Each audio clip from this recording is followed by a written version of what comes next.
Broadcasting from the beautiful Hill Country in Texas, this is OneRadioNetwork.com. Well, a very pleasant good morning to you. Really? Yeah, I know. I understand. Well, we'll make it better. Good morning. Yeah, this is this is OneRadioNetwork.com. My name is Patrick Timpone, and here we are, another day in paradise. If you care to join us on the show, we have two ways to do it. 888-663-6386. Email Patrick at OneRadioNetwork.com. It is 19 August 2022, and we'll be here for a while this morning, tripping the light fandango and talking about all sorts of things. So email Patrick at OneRadioNetwork.com to join the show, or call 888-663-6386, a few minutes after 10 o'clock. Hope you enjoyed the lady that you just saw. She was on a few days ago, Kate Kavanaugh. Really like this gal. She's up in upstate New York, and her husband are doing a whole regenerative farming thing, and have a place in as you probably heard, or maybe heard if you just tuned in the Denver area, where they have a butcher shop, and they're doing all the grass-finished beef and organ meats and stuff, and they want to expand that out and be able to ship out someday. But she was very curious. I read some of her blogs and said, I want to talk to her. And she dug into this incredibly poignant idea of eating animal food and this soil, and how we are all connected to all of them, and that these animals are here to give their life for us. And I know that seems weird to, a lot of people who don't want to kill things, and I'm not into killing things. I don't kill spiders, but I think if you can get into the idea that these, in our opinion, why these animals are here, they give up their lives for us. It's what they do, and their soul, so they're eternal.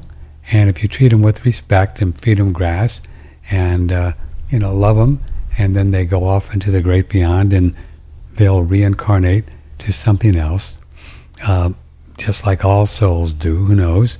Maybe they become a horse, or I don't know. Maybe they end up being a people someday. I don't know how that works totally with, it's above my pay grade, but I do know that they reincarnate just like dogs and cats, and everything does, spiders and you and I, everything. All souls reincarnate, recycle. So to think that it's an evil thing to kill animals, I think is just a bit out of balance. I understand if you really think that, and that's fine, but we just don't, I don't think that's the case, for what that's worth. And there's all kinds of evidence that we are seeing more and more with people doing this kind of work. Alan Savory in Africa, Joe Salatin out there on the East Coast, how these animals create more life, because they break up the soil, and they don't, they make it a less possibility, even with a little rain, to turn into a desertification, also known as a desert. And then the rocks come up, and pretty much what has happened here where I live in Dripping Springs, very rocky soil. I would love to have a horse someday. 15 acres I'm blessed to have, but horses wouldn't even do very well here. It's almost like the soil it's hard. You can't really grow anything in this soil where we live. You have to do raised beds. And this is because there are no more cows and buffalo on the land, mostly buffalo from 150 years ago, when it was just all grassland, just everything. Back when the Indians were here, before the white dudes killed them all. Yeah, I know. And it just was, because the animals break up the soil, they poop and they pee, and then things just grow. And it also affects the weather, which is quite fascinating. We know that plants put out, grass puts out carbon dioxide, and then this is all goes into the cycle of rains, and why when deserts become deserts, it doesn't rain there very much because the whole cycle is screwed up.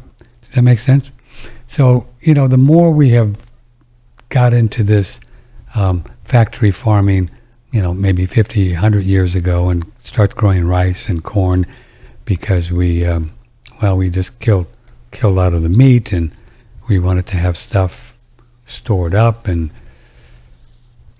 it was just an evolutionary thing where we weren't really thinking about what we were doing, but we thought it'd be the best idea, just like the Egyptians did back when, where they started eating a lot of rice and carbs and wheat, and stored it in their pyramids because they had weather conditions that they just wanted to save up. And pretty much we humans, we were thinking, but not really thinking clearly about what we were doing. So we kind of got lazy and said, well, we'll just grow rice and store that, and then we can do whatever we're going to do all day long. And it screwed them up, and their health went downhill. It's been proven by, when they look at these mummies and daddies. Yeah, they look at these mummies and daddies, and that they had, heart disease, and their arteries got clogged up because of eating all the carbohydrates. So we have, everything that we're doing to ourselves here, all the issues that we have with our health, we have created them because our great-great-grandfathers and great-grandfathers and moms and dad, we just went along with the herd, so to speak, even though the herd is gone. So, which is very interesting when you look at what's going on macro level in the matrix that we don't put a lot of energy into, but it's interesting to look at it because it has some real meaning for the parasites that are trying to control us. We're gonna stop calling them elites because they're not really elites. They're really parasitical humans that are put here to help us get stronger. So I'm not criticizing them, and I don't want to kill them, or I don't want to think they shouldn't be there.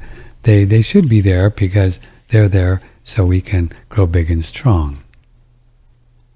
Because if they weren't there, we would just continue to do the same dumb stuff we've been doing for the last couple 100 or 400 years or 5, because we don't grow and change unless we have stress against us, which is why we're on Earth.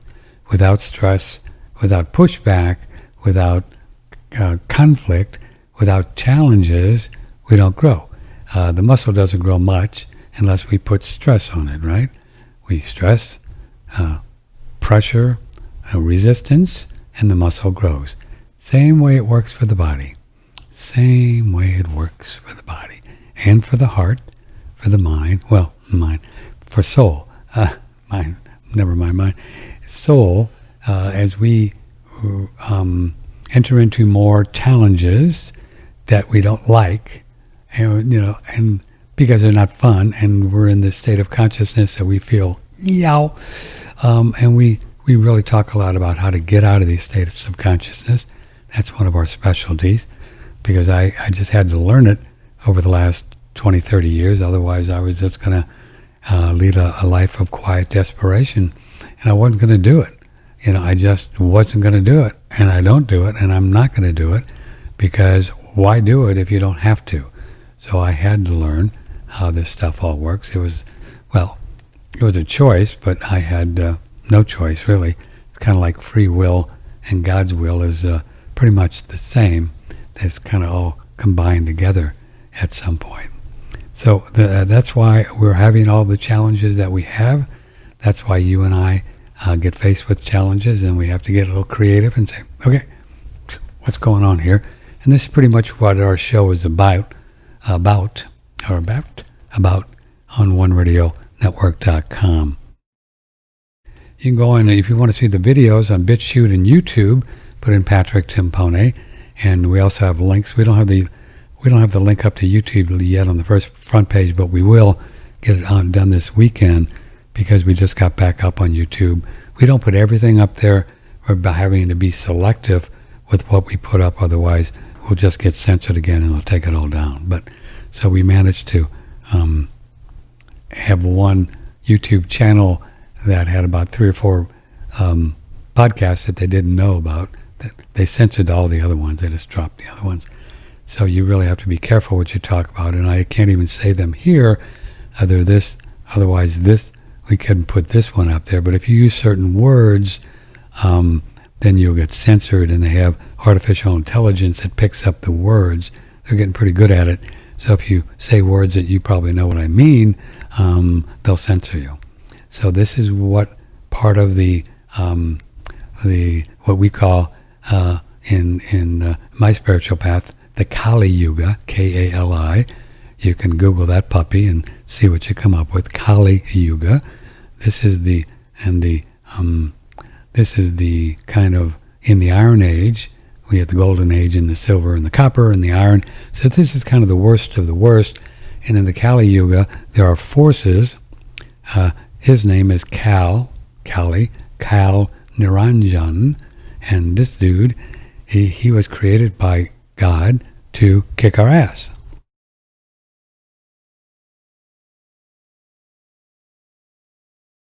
Well, kind of, to try to.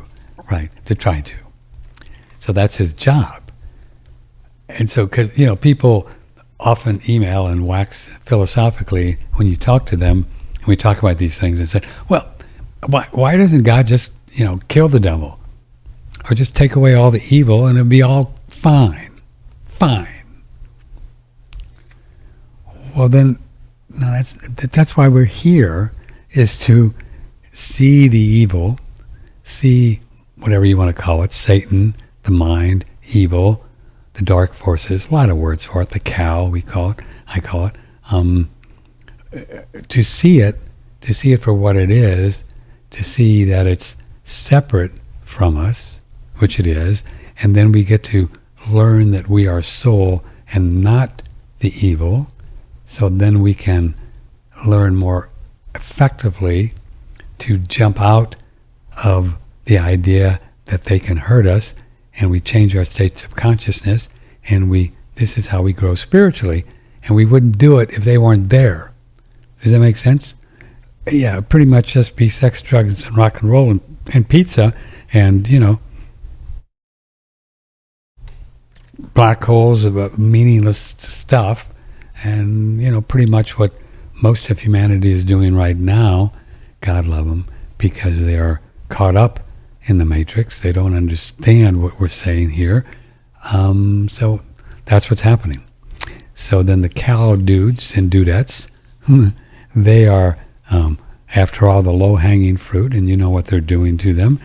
And then so many of the people are falling into the trap, and they're afraid, and they're scared, and they're having a hard time, and they're sick, and it's hard to see them without crying.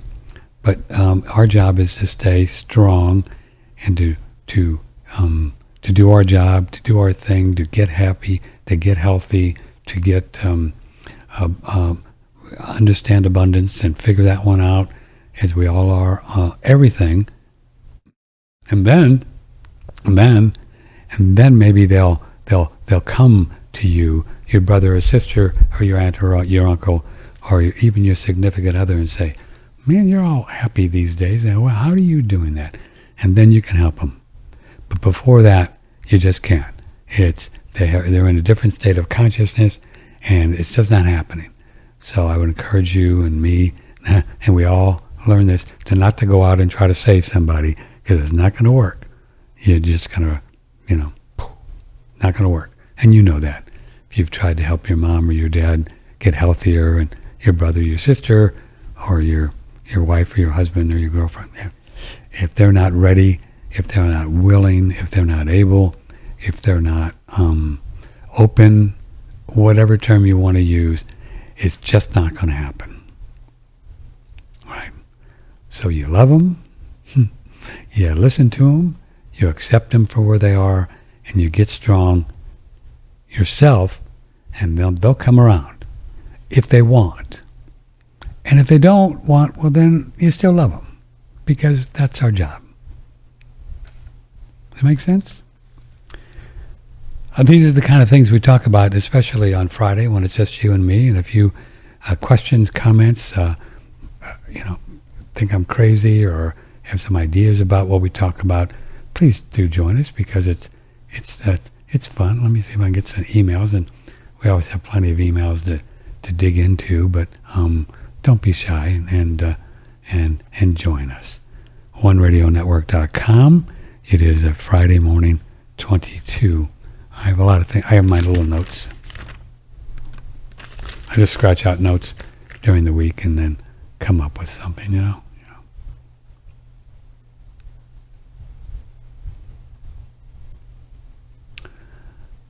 Okay. Well, let me dig into a few things why I find all these.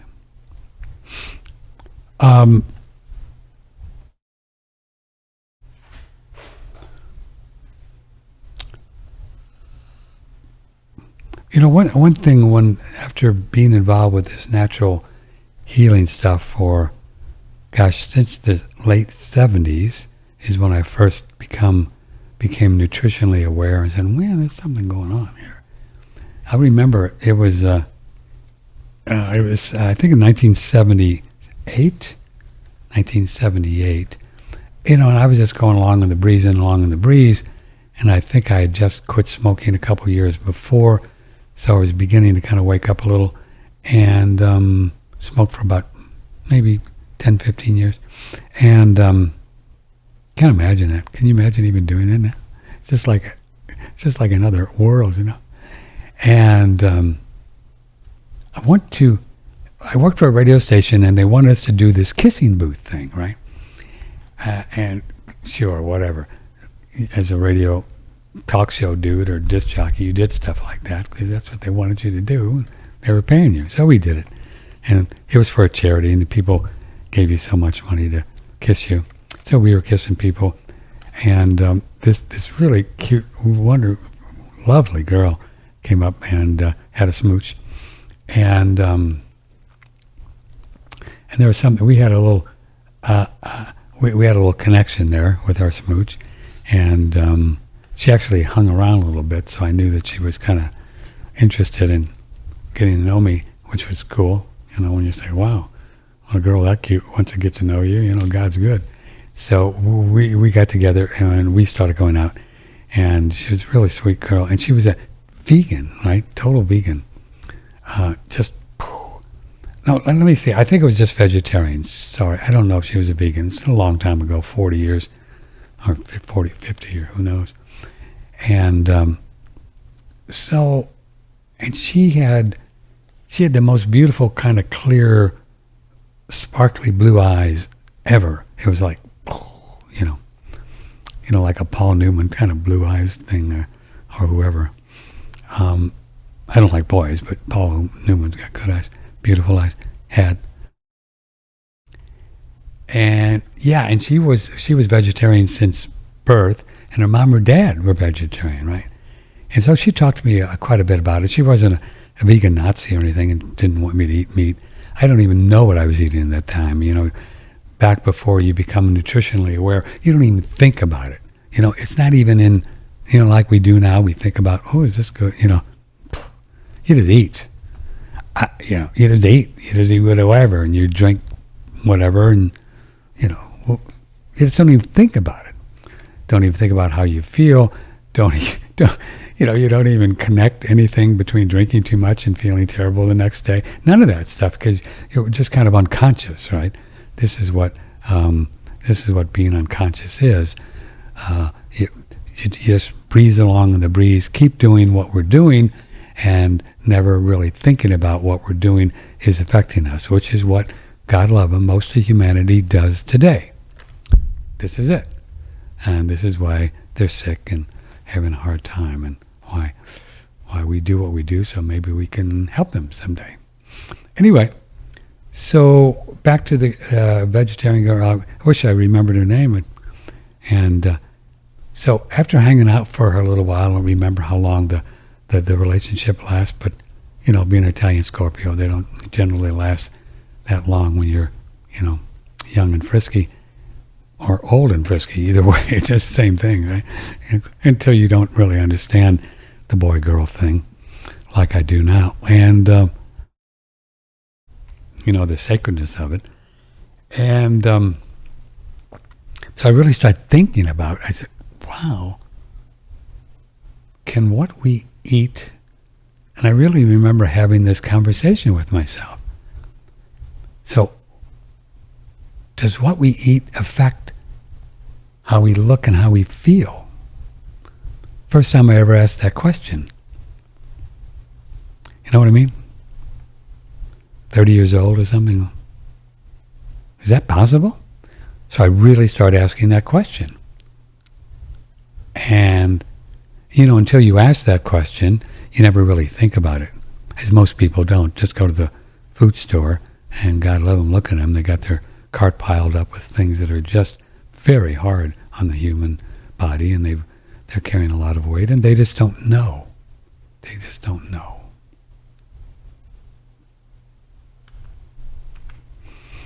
So I started thinking about it, and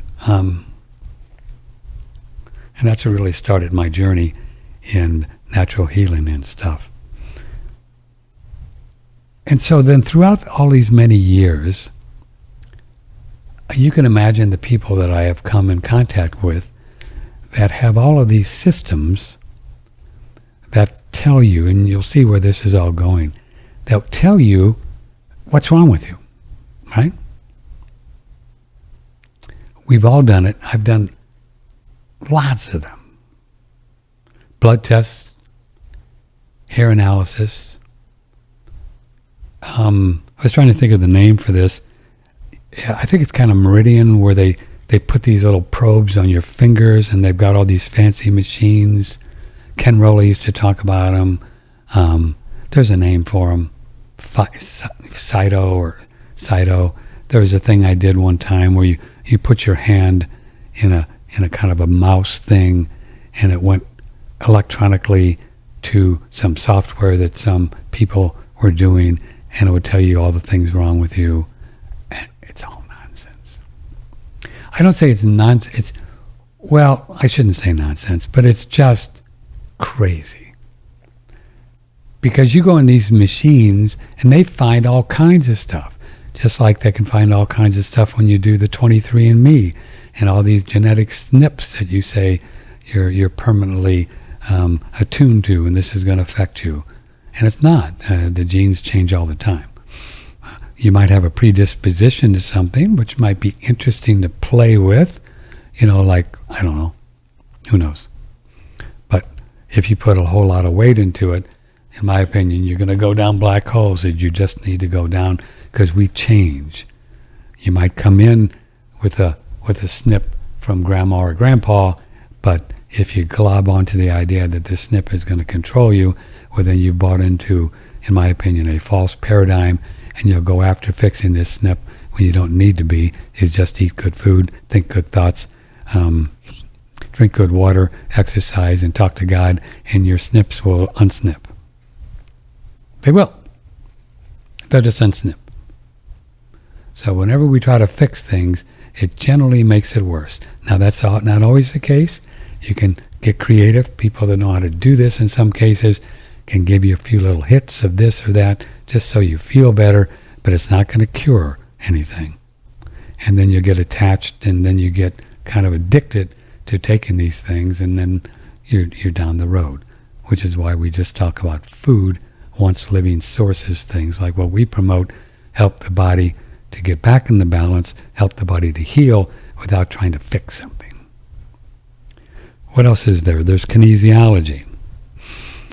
These Meridian thing, again, hair analysis, blood.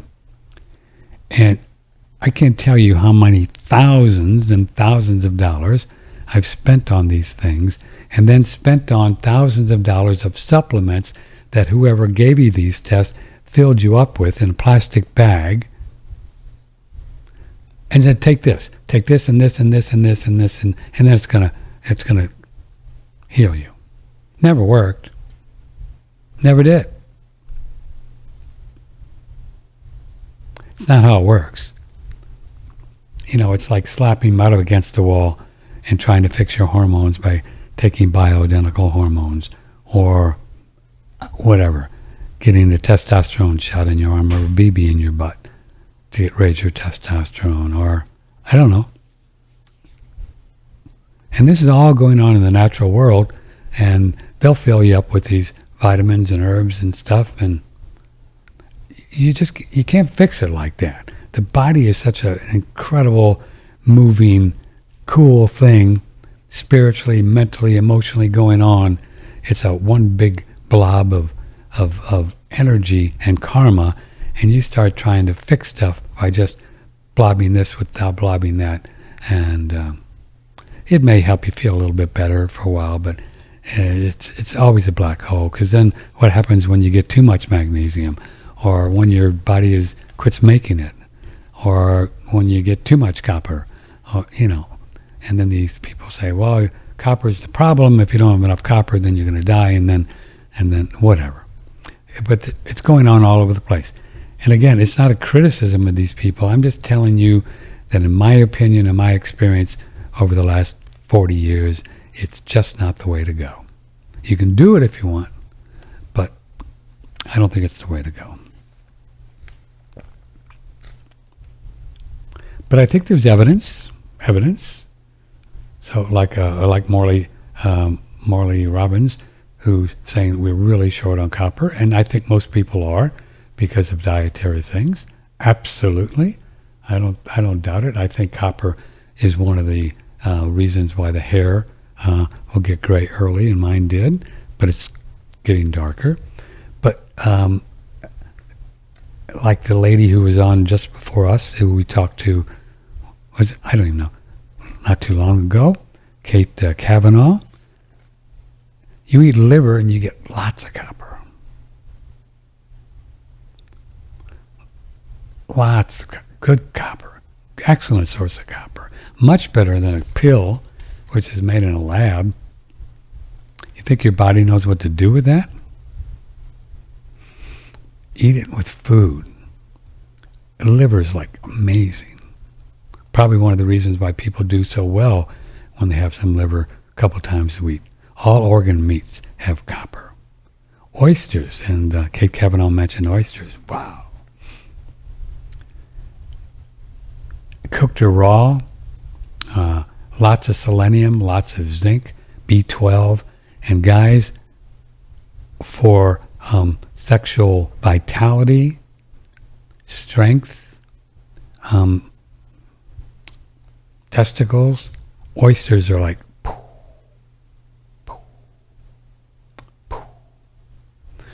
because there's an old joke, that oysters have always been said to be an aphrodisiac, and the regular oysters from the oceans, the little oysters, and there's cultures, or even up in the West, where they call them what do they call the oysters from Rocky Mountain oysters from beef, the testicles they eat, and those will float your boat, guys. And same way with I purchased some sheep, lamb, or testicles. I haven't eaten them yet, but I'm going to eat them. And they're really, the selenium is essentially, zinc and selenium is essentially what ejaculate, what do they call it? Semen is made out of. Did you know that? Hang with me, baby. I'll show you the way. Semen is made from mostly selenium and zinc. That's the main ingredients in selenium in semen. Shiitake mushrooms are loaded up with copper as well. Lobster, another one. Even a little chocolate. Now, chocolate's got copper too. Well, see, that's why you girls like copper. So, if you're into getting a little bit more copper in your body, as we believe is probably a good idea from time to time, we think that the food thing is the way to do it. Speaking of Let me grab my props here. Time for show and tell on this Friday morning.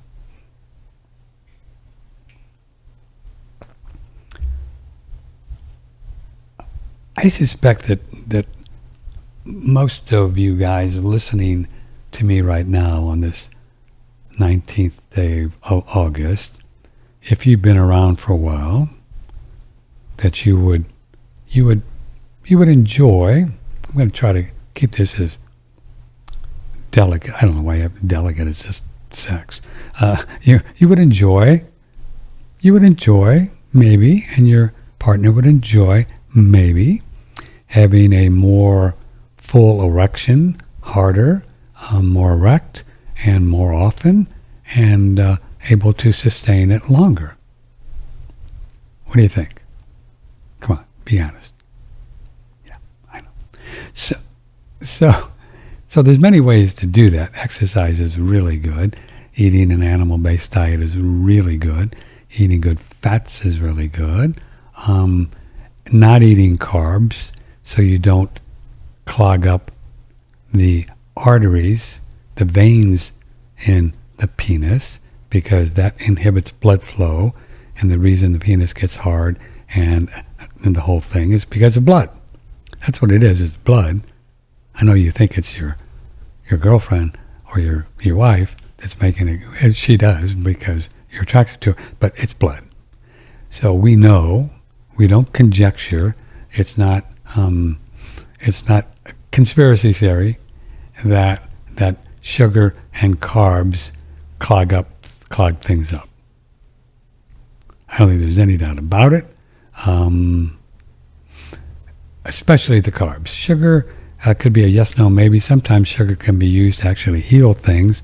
I don't do it. I feel better without it. So I'm not going to go there because I can't prove it either way. All I know is from me, and I don't even go near it anymore after carnivore. I just don't. I don't need it. I feel better without it. Anyway, but there's many ways around the mountain, and there could be good things going on with sugar. It's Adam Bergstrom's writing a whole book on it. So I'm not demonizing sugar. I just know it doesn't work for me. But I know the carbs, and the carbs will juice up your, that's not a good word, will clog up your arteries. And check out metabolic syndrome.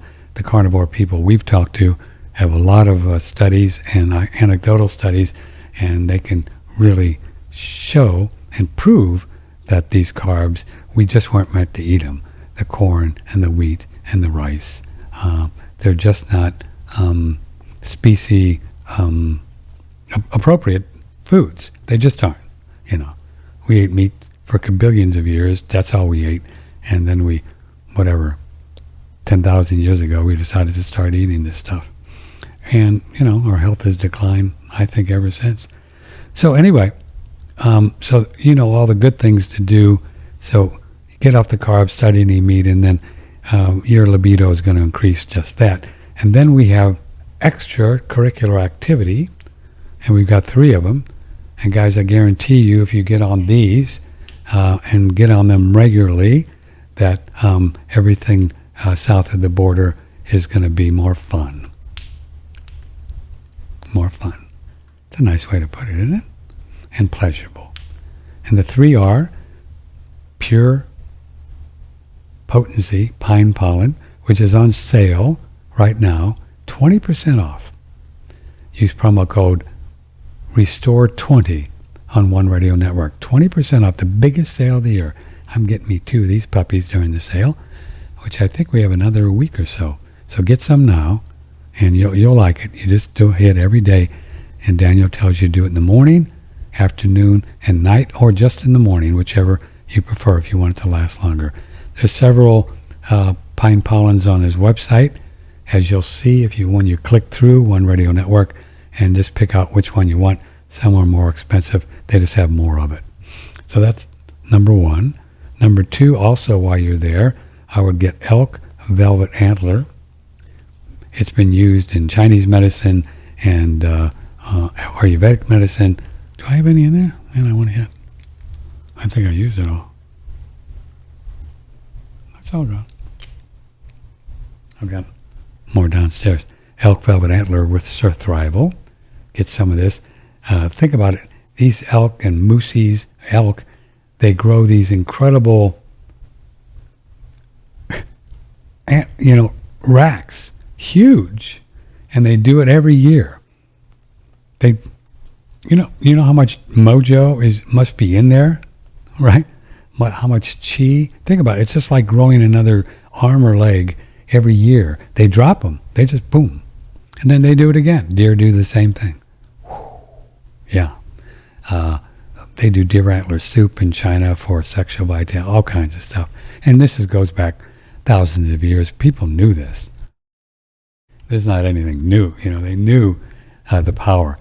And so this comes from a farm-raised elk in New Zealand where they don't put a tourniquet on them or give them drugs or knock them out. They just have them watch the news and then they go to sleep. Just kidding. But then they go up and they just gather the velvet, which is some substance, I'm not sure exactly, off of the elk, and they make it and with alcohol. They put it in Myron glass, and it's very powerful. So guys, do that, number 2. Then this puppy, our fave, this is such an incredible product. I take this every day as well. And this is from Shen Blossom. And it's just herbs, Chinese herbs. So it's all food. So it's not, and it's called Arise. Great name, huh? Arise. And from Shen Blossom. And just look at the ingredients. Go on One Radio Network. Click on the Shen Blossom link. And find Arise. Put that in the search function. And then read the ingredients. Just read it. And tell me you don't want to buy some. And get some of that. And then, guys, you take these 3. And you know what, girls? You could take the same 3. And you're going to have more fun, too. Guaranteed. That's it. Take those 3. And then, And if you don't have a girlfriend or a wife or looking for that significant other, take them. And it'll help you attract them. Now, wait a minute. What do you think? Girls go by smell. They smell you out. I know that's true. I can't explain it, but I know it's true. They go by the smell, and they can smell you miles away. And they're just like it. This happens all the time in nature. With the deer, and that's how it works. All the animals put out, the stronger ones. I know this is so cool. The healthier ones, the more sexually active ones, they put out a certain smell that's attractive to the female species because girls kind of deep down want to have babies. So, I know. That's why they're attracted. Some people think they're attracted just because they want to have sex. No, they really deep down want to have babies, but if they don't want to have babies, then they just have sex, and that's fine. There's nothing wrong with that. But that's why they're attracted, because it's the female species wants to procreate. That's the way it works. So they do this in the wild, and they do this here. So girls will smell you out. So don't put on perfume. Don't do that, because then they can't find you. Or cologne. Don't put on Old Spice, because then they can't find you. They smell Old Spice, and probably not going to work well.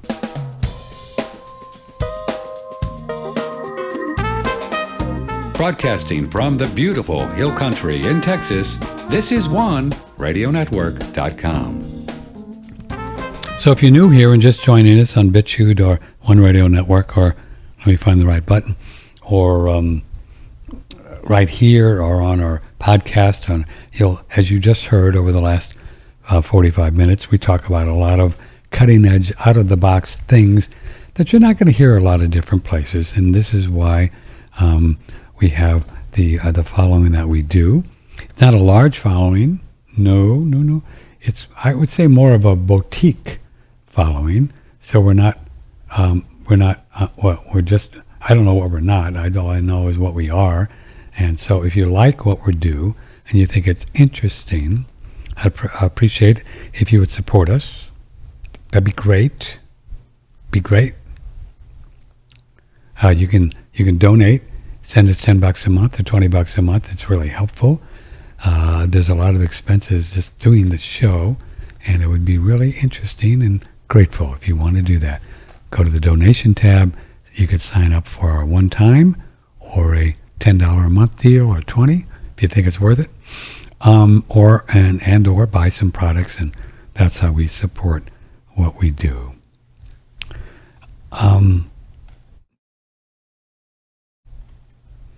So how are you doing? What do you got going on? You want to talk about something? Anything?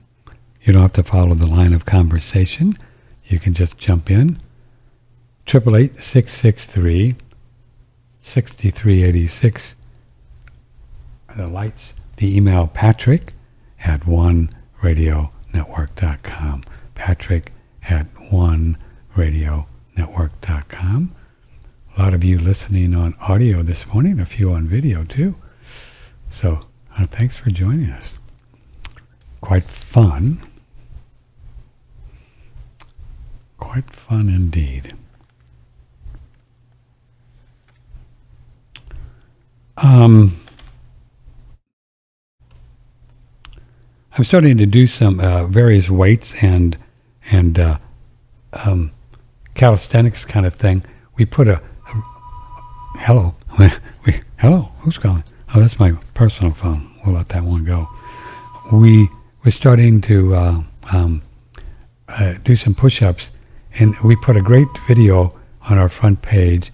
It's the first video underneath the live stream, and it's really interesting. It's a 30-day kind of push-up challenge. This guy is crazy out of control, so I'm doing it. I've only done 2 days, and it's real powerful. Check it out. Might be something you could do. You don't have to have weights. You can get stronger, and this is good for girls too. It builds up your chest and keeps everything firm and happy up there. A guy's chest, also arms, shoulders, and he does it in a way that's quite powerful. He does it to music, and it's something like Up Sally, or this song, Raise Up Sally. And then you raise up when he says raise up Sally. My ceiling fan is blowing my paper. I almost lost him. Let me put a pen on him. Raise up Sally. So you raise up, and then it tells you to go down, Sally, in the song. And then you go down, and then you have to stay down for 3-4 seconds, 5 seconds before the song says, raise up, Sally. And believe me, when you're doing a push-up all the way up and you're doing it properly, and then you go down, parallel to the ground, and you hold that puppy for 4 or 5 seconds, and then you go up. You can't do a lot. I can't do a lot of them. I think the most, I've only done 10. I did more the first time, like 17, but I figured out, because I really didn't follow directions properly, I wasn't doing them properly. So when I did them properly, I could only do 10. But that's fine. And you just work up every time you do them. You'll be able to do more because you're getting stronger, which is what you want, little by little. But then I was talking to a good friend of mine in Australia and other people, but he's the one that really confirmed it yesterday. This fellow doing the push-ups, that you don't want to do it every day. It takes 4 days. Is that crazy? 4 days for your body to really heal, because when you're building muscles, you're actually tearing the ligaments a little bit. That's why the muscles build, right? So it takes 4 days. I got it, 4. And then every 4 days, you do the push-ups again, and then you write down how many you do, if you do them properly, and then you do it every 4 days, and just keep going until the end of time. I don't know. So I'm doing that. So that's fun. And then also my friend in Australia, who I talked to yesterday, that's working on my screenplay with me. He's a director, but a cool guy. And he goes to the gym almost every day. So he was telling me about because I was telling him about the push-ups, and he said, and I said, well, how come you go to the gym every day? Because he said, yeah, 4 days, that's it. That's what all weightlifters do, even 5 days. And I said to him last night, well, you go to the gym almost every time we talk about the screenplay, you're off to the gym right afterwards. He said, that's because I do each muscle group. He said, I do each muscle group each day and then wait 4 or 5 days before I do that muscle group again, like shoulders or lats or, biceps, whatever. See, I didn't think about this stuff like that.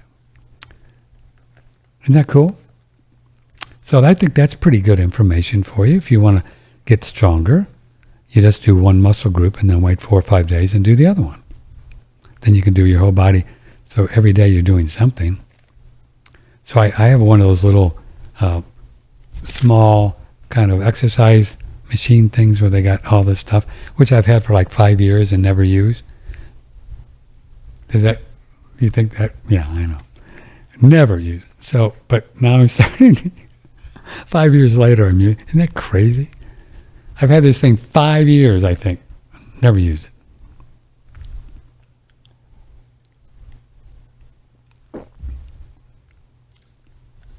You see, any good teacher like myself is always learning, is always just as bonkers as you are, is just as challenged doing everything as you are. I don't put myself out here as some expert on this stuff and I'm perfect.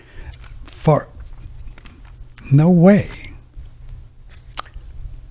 I mean, I had an exercise machine for 5 years. You think I know about procrastination or whatever?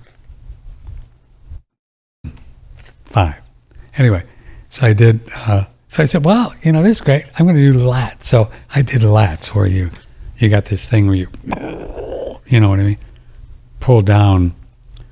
And so I wrote down how many pounds were on the machine, which is pretty cool because you can make them heavier. That's why the machines are pretty interesting to have if you use them.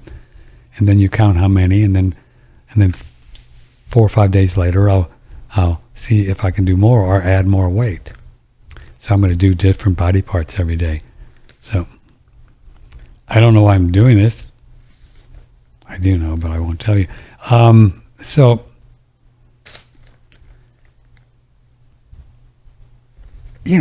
And I've got a lot of miles on this body. I don't feel like it. I feel like I'm 25. But it doesn't matter how many. I don't even like the word time or years because they don't exist. Let me put it this way. It doesn't matter how many Christmases you have under your belt. That's a good way to say it. I used to say how many revolutions around the sun, but now that I know we don't revolve around the sun, I can't use that one anymore. So, you have to get creative without using the words. And it's important. And I can get into that if you're interested. If you call neuro-linguistic programming, NLP. The words are important. And I'll get into it if you would like to know why by calling or emailing me. Otherwise, I'll just move on my list. So you get to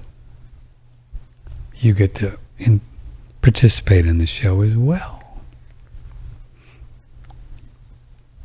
So my point was, no matter how many Christmases you have under your belt, doesn't matter. It's just a number. Just some numeral that we've tagged on this body. It's just made up. Just made up. You can get stronger. You can get healthier. You can heal anything. The prime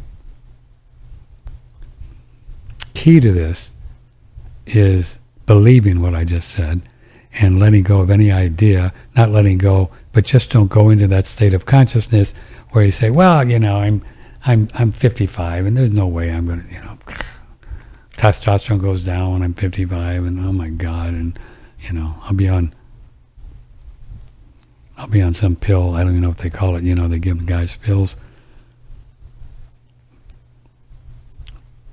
But all of those thoughts, all of those ideas, all of those states of consciousness control exactly what you're going to experience. So just don't go there anymore. Just, Patrick's crazy, but, he looks pretty good, and he sounds pretty good. Sounds like he knows what he's talking about, so maybe I'll try it.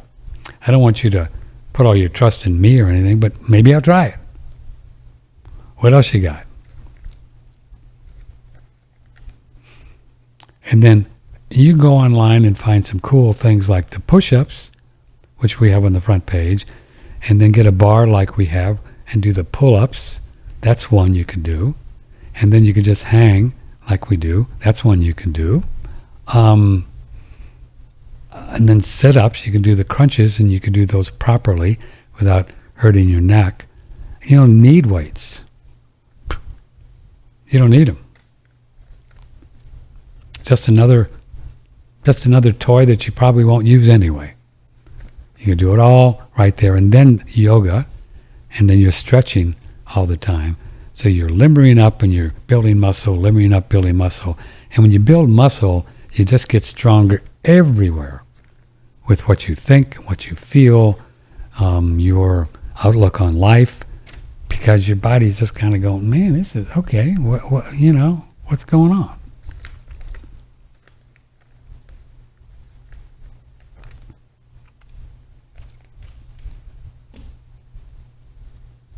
And plus girls like muscles. And boys like hard bodies, muscles. They just do. It's just attractive, and that's why we get attractive to attractive people, because they look healthy. And they exude health and vitality and juiciness. That's why we're attracted to them. It's just in our hardwire. It's in our brain. I don't know. It's in our mind. It's in our heart. We just are. You don't have to apologize for it. It's not, misogynistic or anything. It's just the way it is.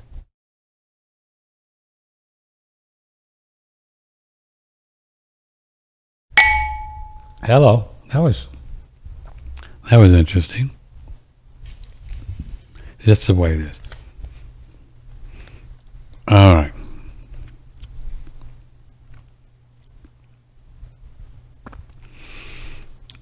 Where are we? Oh, it's 11 o'clock already.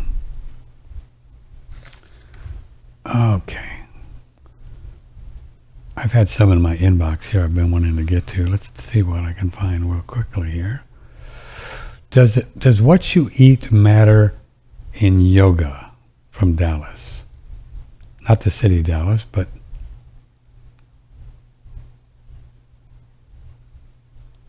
Dallas. Does what you eat matter in yoga? Well, what you eat matters in everything, right? It matters what, how your body deals with the nutrition that you're putting in there.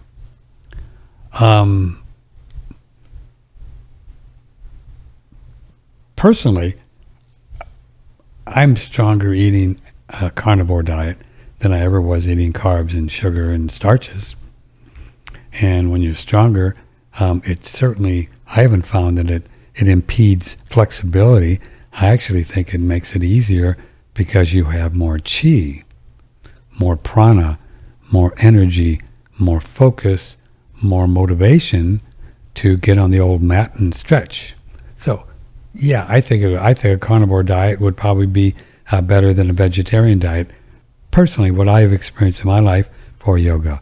Now, a lot of yogis, they just say, no, eating meat's bad. Go to India, killing a cow is bad. Let's just drink the milk and do yoga. And a lot of them do that. So you can do it both ways. I don't think it matters. As long as the vegetarian, vegan diet works for you and you're doing good and everything's good south of the border and you're happy and you do all your work and you're fulfilling your dreams, it doesn't matter what you eat. God doesn't care. Think God cares what you eat? Not last time I checked. So just, what if you can do your goals, do your thing. You know, have the patience and the focus, and the patience is the number one, to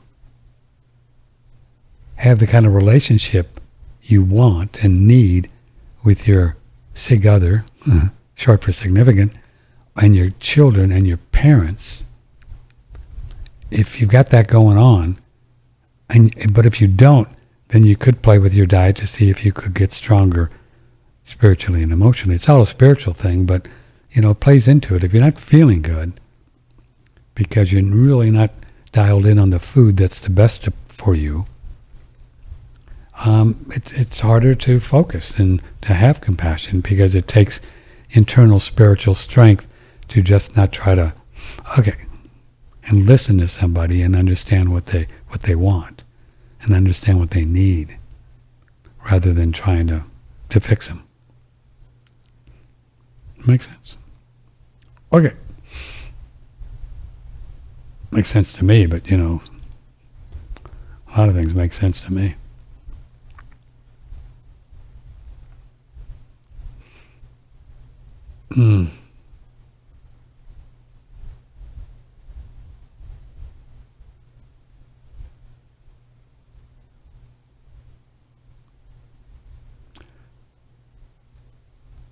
There's a lady that experienced acute tinnitus, however you say it. That's the ear thing.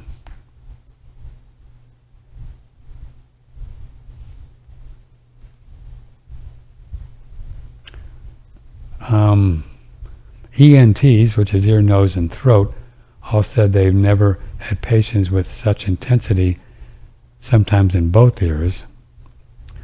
Even shamans ayahuasca to help alleviate this torturous sound, causing hearing loss as well. But the emotional body is certainly inflamed from this. Yeah.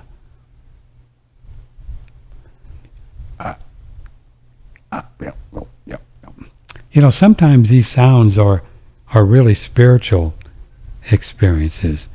And so I would encourage you, Ellen, to maybe stop thinking about them as being terrible, even though they may sound, and maybe let go of that idea and start to get quieter and quieter and kind of get into the sound and see what it is.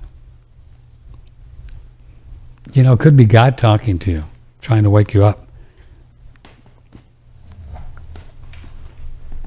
So,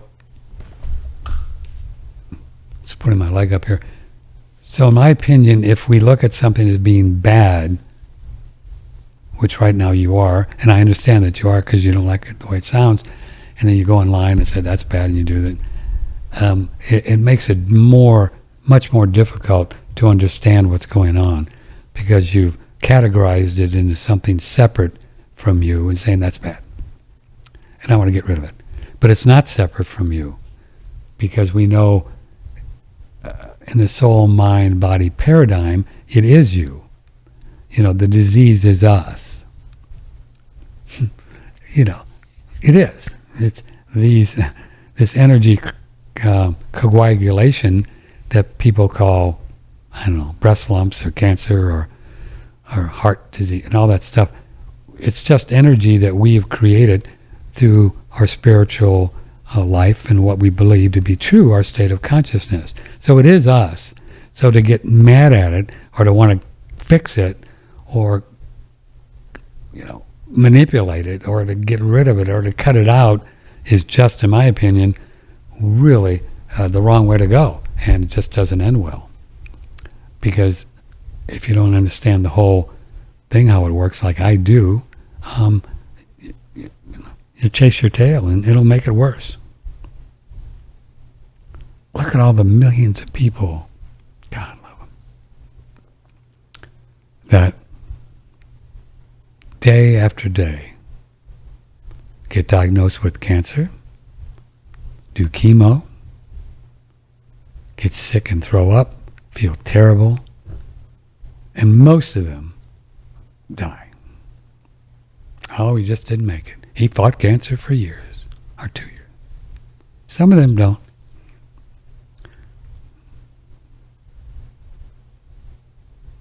I know a very good dear friend of mine that was diagnosed with cancer maybe, 30 years ago, and did the chemo thing.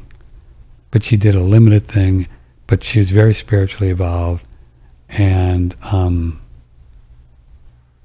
she knew during the experience that it wasn't the right thing, but she went through it, and then she really understood the lesson there, that it wasn't the right way, but she made it through because she really got it and didn't try to continually to fight it and let it go, and it went away.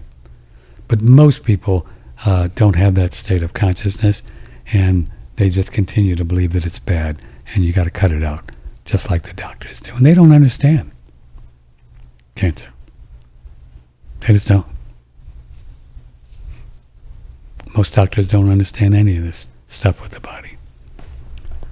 And again, not a criticism, but how could they? They're not taught it. How could they? The pharmaceutical companies run the medical schools. They write the curriculum, for goodness sake. Doctors are just entrapped in a paradigm that's just wrong. Sorry. Now there's some really cool adaptive medicine surgeries that can go on to save people that are in dire straits because they get so far down the road, there's nothing else to do. I mean, if a tumor gets blocking your colon and you can't poop, well, sometimes you got to cut it out. I mean, so I'm not dogmatic about surgery, and certainly you get in a car crash, these people can put you together like nobody else, and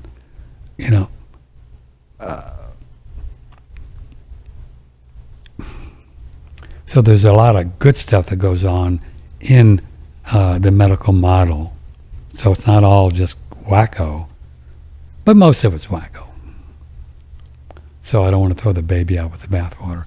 So I think I would look at the idea, if you start thinking about the sound is not bad, maybe it's good, maybe it is an imbalance in the body, and the only way you're ever going to really figure it out is to go into it, and the more you go into it, the less it's going to bother you, because you'll realize, and maybe the less annoying it'll be, and maybe it'll go away. I don't know. I did that with everything. I did that with sciatica twice. I did it with the Great Colon Reset I went to.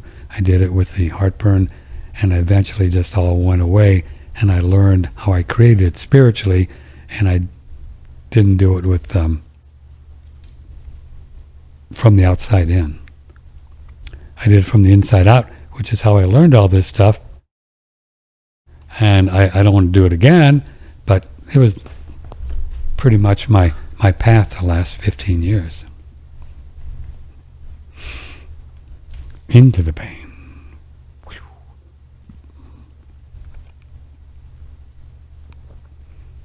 This idea of separation is where we get lost, where we feel like we're separate from something, separate from another person, separate from God, separate from anything, separate from the trees, and separate from the cows. We're not. And when we feel separate, when we buy into the separation thing, then we buy into that the pain is separate from us, and we don't want it, and then we're the ones creating the pain. So when we go into it, we're really loving ourselves, which is where all the action is.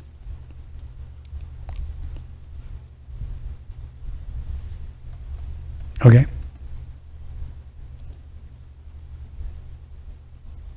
My forehead itches.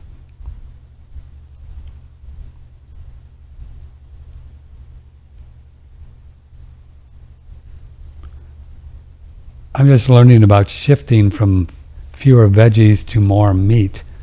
I'm curious what you think and experiences regarding the energy or vibration in food, there are those who profess that we are eating dead food when we eat meat, that vibrationally we are consuming empty, if not damaging, sustenance, that only live fruit or veggies is best.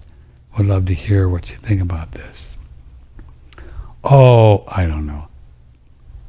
I think the chances of doing really well on raw vegetables and fruit is pretty slim to none. But some people can do it. I think it's very difficult. I don't think it has all the nutrition that we need. I know it doesn't. It's on paper it doesn't have it. Most fruit is full of sugar, lots of sugar, much more sugar than one needs, because the fruits that we have available today, unless you grow your own, and even then these are all hybrid peaches and pears and plums, and they've all been essentially genetically modified in a good way, hybridization, to make the apples bigger and sweeter, and the bananas sweeter, and to get rid of the seeds, and the grapes to get rid of the seeds, which are very important because they have fat in the seeds. So the whole spectrum of what we have available is just not good food.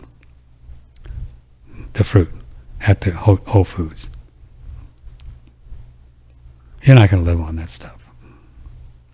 And vibrationally, come on. Check it out. Just go in the country and check out what cows are doing. You think they're vibrating at some...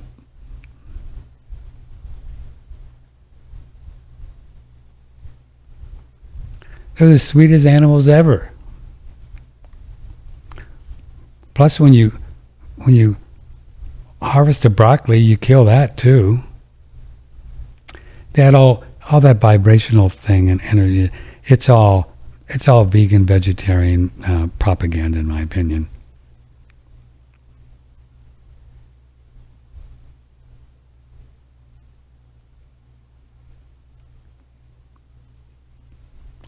I don't know if that answers your question, but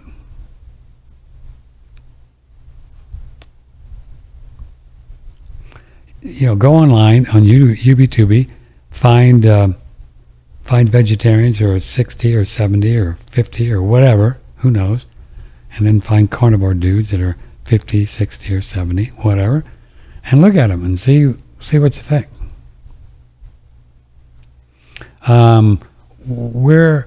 Listen to them, not only look at them, but listen to them, see what they're talking about, listen to their voice.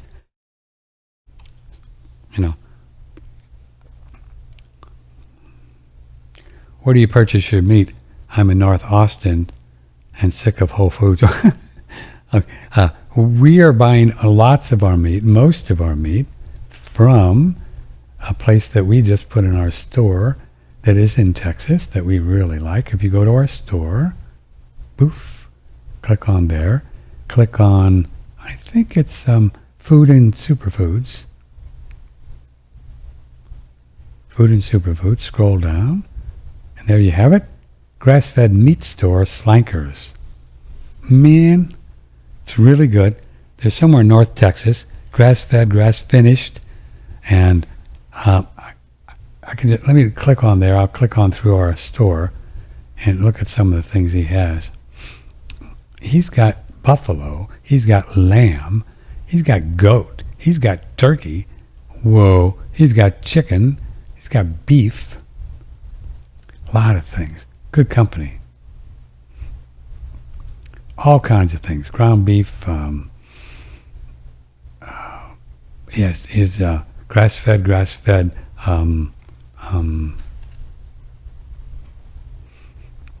Dog food.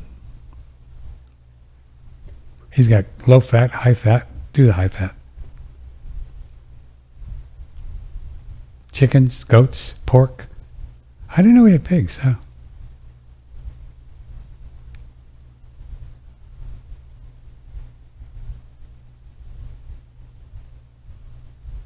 Wow. So it's quite a store. It's called Slankers. It's in our store. Click on through our website if you would, please, and We earn a little commission on the deal. That's how we support ourselves.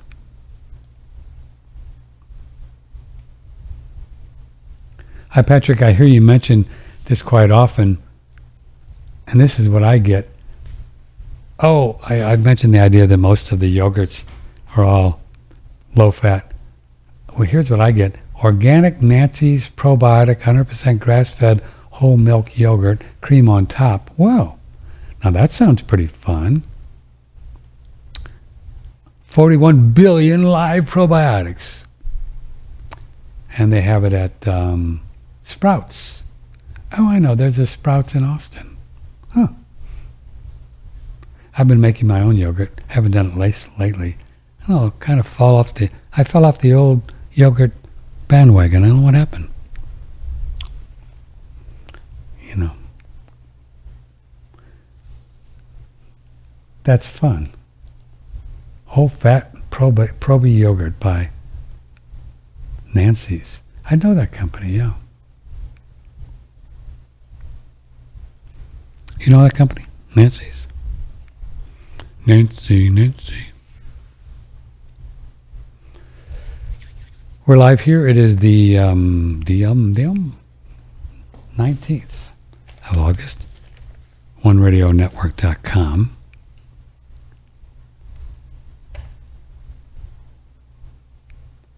We got a special deal going on our sauna right now. If you'd like to get one, you can get the best price we've ever done, which is $1,195. I mean, we've had it lower before years ago, but as inflation, they raise the prices. But our current price generally is $1,295 delivered in lower 48. But now for the rest of the month of August, you can get $1,195. Just to email me. Oh, if you're on hold, stay there. Just call her. Stay right there. I'll be right with you. Don't go away. $1,195. So $100 off for the next couple weeks or week or so. So do it now. You're never going to get a price like this. They don't even allow us to put the 1,295 in print. Now we're giving you the 1,195. Just kind of spring into fall. Get set up, get going. The weather's going to cool off. You're going to want to do this. This is so wonderful. Every night, baby, I'm in there. You can do your meditation, spiritual exercise when you're in there. You'll sweat, dry brush massage, get sweat, and your heart, your lungs, your vascular system gets stronger. This is proven, called Waon. They do this a lot in Japan. Use it for strengthening the heart and the blood vessels and everything. And you detox through sweating, through the skin. You detox through urine. Proven. It doesn't get much better than that. And all you got to do is sit there and be happy for 30 minutes or 20 minutes. Incredible investment. Get one. The best price you're ever going to see. $1,195 right now. The only way to do it is to email me, Patrick, at OneRadioNetwork.com. Tell me you want the fall special. Okay? The fall special. And you'll get it. Let's go to the phones. Hi. Good morning. Good morning. It's Mark. Mark, let me see. I remember. I have a mind like a steel trap. Or titanium. Massachusetts. Correct. How you doing, kid? I'm doing pretty good. You got me thinking on so many things today. I wanted to call in even before you started. That's my job. Get you thinking. Yeah. I was just referring your show on to some friends that I've made on Holistic Health and Wellness group on Facebook. Thank you. And I started listening to. I was telling somebody about Jennifer Daniels, and I referred the most popular show there, the one where she on turpentine. Really broke down the turpentine and how she got down to Panama and everything. Right. And It's funny though, when you started that show, you were talking about you were kind of setting the table for the next week, and you were saying how David Wolf was going to be coming on, and he's a vegan, and he's doing pretty good with it. What year was that? What year? Do you know? 13. 2013. Wow. Yep. Yeah. We've come a long way, baby. I know. 9 years. Can you believe it? I know. That show still gets probably the most hit on YouTube ever. Or no, it's not on YouTube. It's on our website. Because YouTube, I think, brought it down, right? I don't know. Is it on YouTube? I don't know. No. I haven't seen your channel on YouTube in a long time. Well, we're just ramping it back up again. We're starting to upload videos, and we'll see. It'd be nice to get some new people. I've been checking out the BitChute channel though. That's been working pretty good. Yeah, we're getting more comments and more people. So we do whatever we can to spread the word and gain more listeners. Yep. I'm just in the last thing you were saying though. In your advertisement, I was thinking how grateful I am for Joel Salatin for bringing up and differentiating between grass-fed beef and grass-finished beef. Yeah, baby. You remember Joel Salatin? Oh yeah, he's been on the show a couple times. Yeah. Yeah, the guy's a genius. He's good, and he really understands the whole soil relationship with the animals. Like this lady, Kate Kavanaugh. Did you see the show we did with her? Yeah, she must be a student of his or something. I don't know, but she's cool. Yeah, she's very cool. Yeah, the regenerative farming, it's just, in general, is just, it's the way we got to go, bringing it more local, getting as much local as we can. And, I was just listening to another podcast where they were talking about it recently, and they were saying how, even if you're a carnivore, and you're doing the carnivore diet, you want to try to be producing your own food, so you can do that, even on a small scale with rabbits or quail or chicken. And they were saying, grow a garden and feed it to your animals. That's right. That's right. Yeah, they'll eat it. Yeah, they'll eat it. But, did you hear Ray Pete say that he's not eating vegetables? Wasn't that a trip? No, I kind of find it hard to follow him. I just his manner of speech is just, I don't know. I can't keep up with him, or maybe my brain's firing too fast to keep up with him. He's kind of slow paced. Yeah, he is. But I know he's got a lot of great information, and I just try and catch the recaps when you talk about it, or Adam or whatever. Yeah. But, he had the last, maybe are you referring to the last 2 months where he was really having trouble talking? Yeah. Okay, yeah. Well, that was different. He had I can tell you the quick story.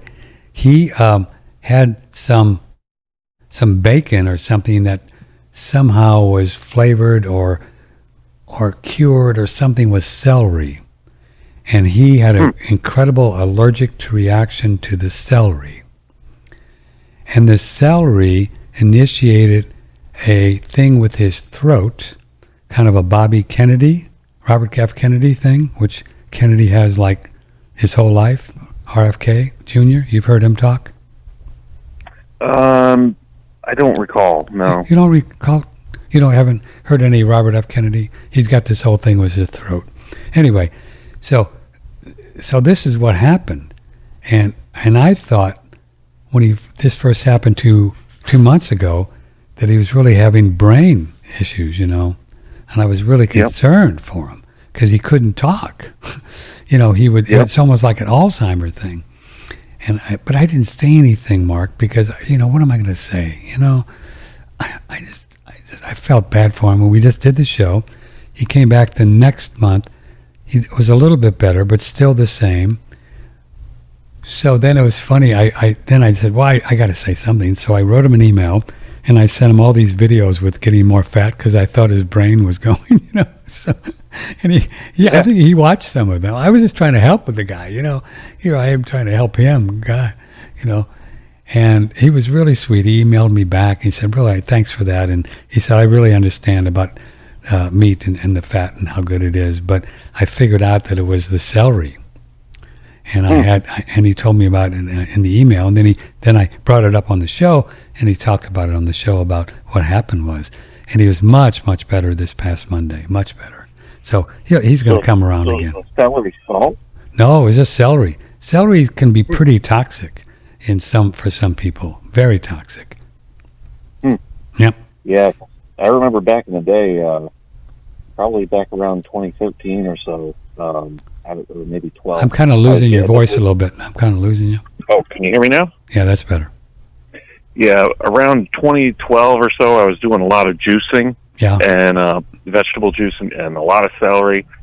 And I tell you what, I wish I could go back to it, but it's like, it's so much work doing all that, and it just seems so wasteful. But I was like feeling better than I ever had. But I don't know though. The doing the meat thing and the low carb thing has been, it's been helping me a lot lately. Well, see, oftentimes when we do switch, we have to keep in mind what we're not eating and what, and also on the juice thing, I think that it's easy to really feel good for a little while juicing vegetables and stuff. I mean, look at David Wolf. He felt great for 10 years or 15 years before he started branching out. Look at Daniel Vitalis. He was a vegetarian for a long time. Yep. Before he couldn't make it, and now he's out there hunting buffalo, for God's sake. Yep. I mean, that's all he does is hunt and eat food. Eat meat and fish and everything. So, yep. Things can last good for a little while, and you can feel better because you're cleansing a bed, and who knows? But it's just, you got to find your way, brother. Find your way. There's no magic bullet. There just isn't. Yeah, I was just up in Vermont recently on vacation, and I met this lady who was. She says to me, I don't use this word, but she tells me, when I got onto the subject of transgender, she says, "Oh, well, I'm a dyke." Did she say that? Yes, she says that to me, and I'm like, "Oh boy, I'm not even going to go there." But she was like the coolest old lady. She's like, super hippie. She does like education with the children. Oh yeah. With art and gardening. She like combines art and gardening. And I caught her while she was in this field making a sculpture out of grass into like a bumblebee shape. Oh. And she was so cool to talk to. And we got talking about the dualities in life, and I think about like how I was taught in Catholic school that Jesus was both fully divine and fully human. And I'm thinking, about how you were saying, how you said like how, sometimes food doesn't matter, but then on the other hand, food does matter because, we're fully material bodies, but we're also fully spirit, right? And, I don't know. Yeah. Well, that was just what I was thinking of earlier. I appreciate it. And I think it's really important for me to try to pass along that this whole idea of somebody being attracted to the same sex, it's fine. Who cares? It's been going on since the beginning of time. It just happens. Some people are. Right. That's it. Okay. Right. Nobody cares. Okay, move on. But then that has morphed in to all of this nonsense going on, Oh, I know. Yeah, you can't use the wrong pronoun, and But there is no gay, bi, what is it? GL, gay. What is it?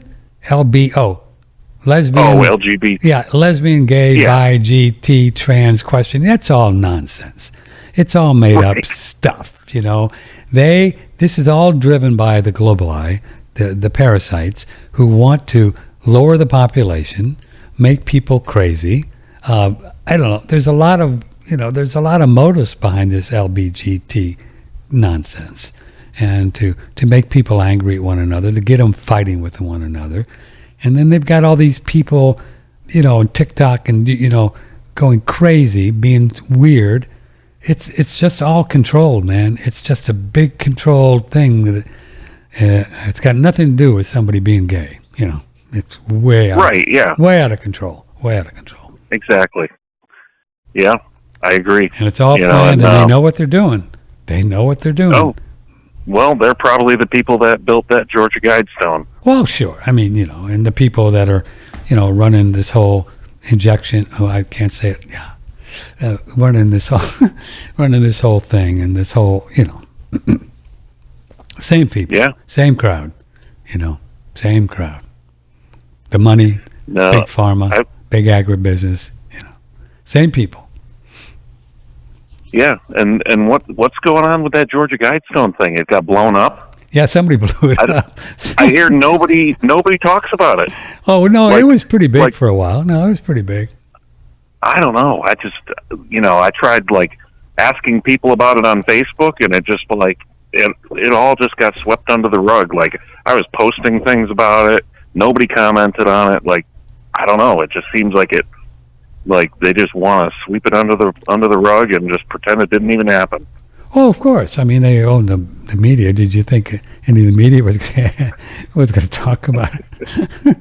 Oh, I know. You know, it's such. There's so much. Oh, you know, what a world we're living in. Isn't it a trip? I mean, I'm so glad I'm not involved in it. I tell you what, man, because. It's not my thing, whatever these people are doing out there. It's bizarre. Yeah. I know. It's if you know, I remember somebody saying a while ago, if you're bored in life, you're not paying attention. You just well, I think too, Mark, is if you're bored in life, you know, you're just not producing. You know, you're just not producing something. You know. You know, I saw an interest. Speaking of the TikTok videos, I saw one that was really good recently. It was a picture, or it was a video of Alex Jones in the courtroom getting cross-examined. Oh, really? And he's the lawyer that's examining him says, "Oh, so you claim on your show go ahead. that there are government politicians working with pedophiles to commit, you know, all these crimes." And he says, "Oh, like Jeffrey Epstein did with the Clintons." I know. I saw the tape. He did that in Under Oath, right? And boy, that thing went viral. Yeah. That thing went. Oh my God, that was just like genius on his part. It was like, poor. You know, I tell you, say what you will about Alex Jones. I've always liked him. I've always thought he was great. And he's got, you know, his cojones, man. He's taking some pine pollen and elk velvet antler because, I don't know, he gets away with it. He's got some cojones. And, you know, they want to crucify this dude because they want to show the rest of the people that are out of the box thinkers that, you know, if we can get Alex Jones, baby, we can get you. And that's what this is about. Yep. And he's not going down without a fight. No, I mean, you know him. He's been at this for so long. I can remember, Mark, when I was in Austin in 1983. He was on the. Remember when they used to have these when cable first came out, and they would have these auxiliary channels. What did they call them? Like the cable access.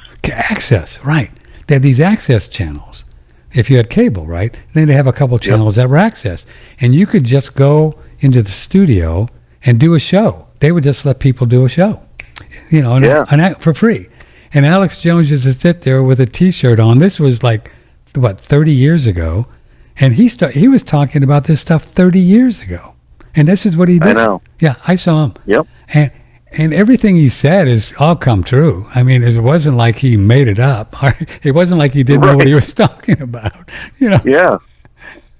Oh God. And he's always said, you know, he's like, don't listen to me. Just read what these people write. Nobody did. They just thought he was crazy. Yep. And I think it's funny. I get emails every now and then when I kind of put kudos out to Jones, and people will say, "Oh, don't you know he's a dark side? He's controlled opposition." And, you know. please. Yeah. Yeah, like 30 years he's been controlled opposition. Yeah, right. No way. No. So you never worked with him on KLBJ? He was on when I was on, but he did it from his own studio, right? Oh, okay. And they carried him. Wow. I can remember one time the program director, who I'm good friends with when I was working at KLBJ, he said something like, "Oh, this is before they start to carry." He said, "Patrick, what do you think about Alex Jones? We're thinking about putting him on Sundays. Do you think we should do it?" And I said, Mark, if half the stuff he says is true, you should just put him on. Yeah. Yep. And they did. Yeah, they put him on.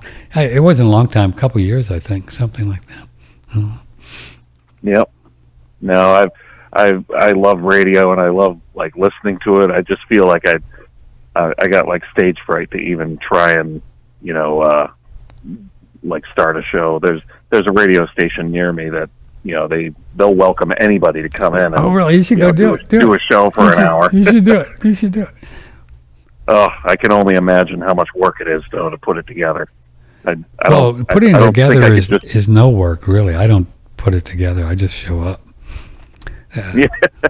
The work is just learning how to communicate, but it's all spiritual work. It's been the greatest experience for 50 years for me, because the more you evolve, the better you get, because you have more fun things to talk about. Does that make sense? So you're always growing and changing, but you're always getting fired, which is fine, which I did, because I was always a step ahead. I was always 10 years ahead of myself, so I was always getting fired. That's funny. I can remember first few years I was on KLBJ, and I began to talk about how diet affected your health, and I always remember this old timer. He called up, I think it was like 1984. He called up and said, "Patrick, hello? No, Patrick, let me see. What are you saying? Are you saying that what you eat affects your health?" And I said, "Yes, sir. Yeah, that's what I'm saying." He said, "Well, I don't know. I don't think that's possible. That's the kind of seriously. I always remember that call. Back then it was a different world, people didn't really get it. But I think there's still a lot of people today, don't you, that believe that?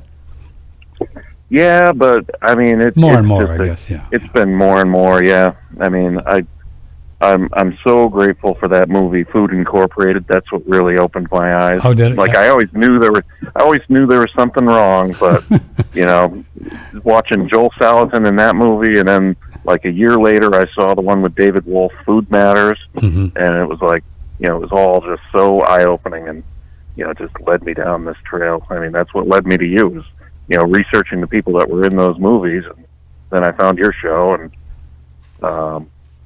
been crazy ever since, can I tell you? Yeah, exactly.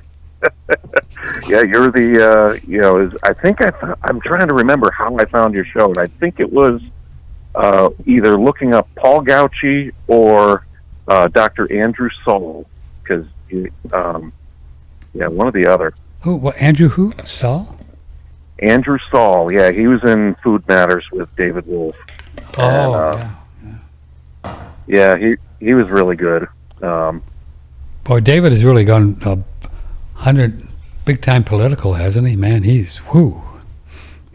Yeah, I haven't really. Does he have a show? Does he have a podcast? No, he's got a Telegram a channel that I look at from time to time, and he does little clips, and he's really full bore political right now.